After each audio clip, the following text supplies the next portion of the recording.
This week's look at sports, and Jess, it was a short school week this week, and I'll let you get right to it. All right, thanks, John. We'll keep it short and sweet this week. You know what else is short and sweet? Dachshunds, like my new tie. And dachshunds may be sweet, but actually this week was not too sweet for MHS athletics, so it may be a good thing this is one of the shorter segments. So statistically, this was the worst week so far for the Magicians programs. 2 of the 4 unbeaten teams, the girls' soccer team and the volleyball teams, suffered their first losses of the season. The girls' soccer team split their matches this week, and before surrendering loss number 1 to the number 1 team in the state, Central Catholic, they destroyed a weak Glen English team 8-0.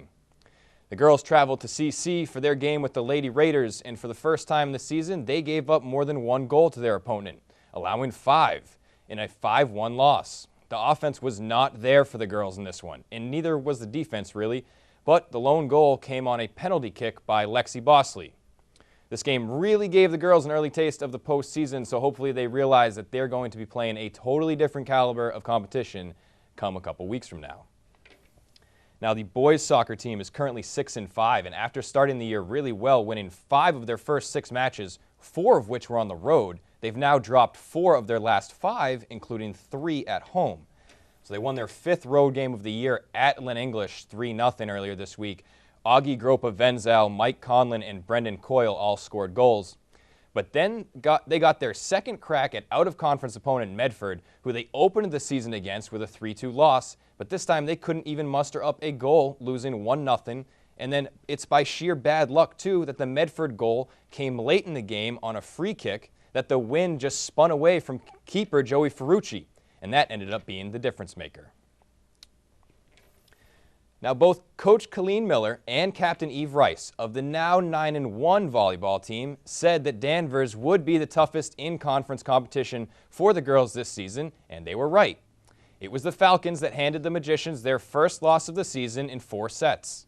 And last year, MHS beat Danvers, giving the Falcons their first regular season loss in program history.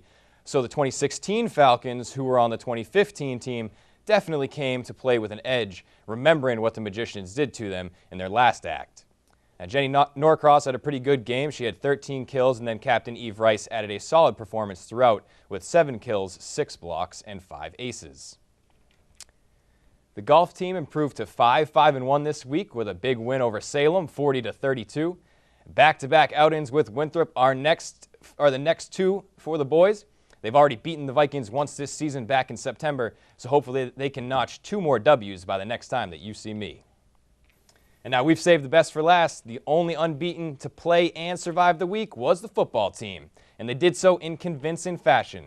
Their opponent Friday night, also undefeated Beverly Panthers. And if you've listened to me at all over the last few seasons, you'd know that this Beverly Marblehead rivalry brews just as intensely in late October as battles against the Swamp. So you'd think this could lay out to be a classic with late heroics to win it. Not this time. The Beverly Panthers, they had no answer for magician Jason Lopez. The Magicians pummeled the Panthers 39-7.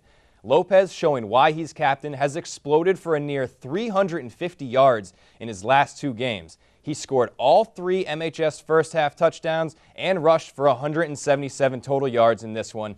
Justin Fea, though, he was named Marblehead Fitness Center Player of the Game for his 2 interceptions, which kept Beverly's offense off the field and led to a couple Magician scores. And he also had a nice block to open up a hole on Lopez's last touchdown run. So check out Lopez, Fea, and the rest of the high-powered MHS team right here on MHTV Saturday, October 15th at 2:30 p.m., brought to you by our community partner, National Grand Bank.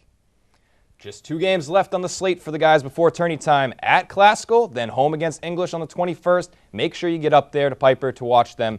And that'll do it for Headliner Sports today. I'm Jess Burton. John, take us home. All right, well, we can't expect all the teams to be undefeated for the whole season. It'd be nice, wouldn't it? It would be nice, though. That concludes this week's Headliner. I'm John Caswell, and on behalf of the entire news team here at MHTV, we'd like to thank you for watching. Have a good week. We'll see you next time.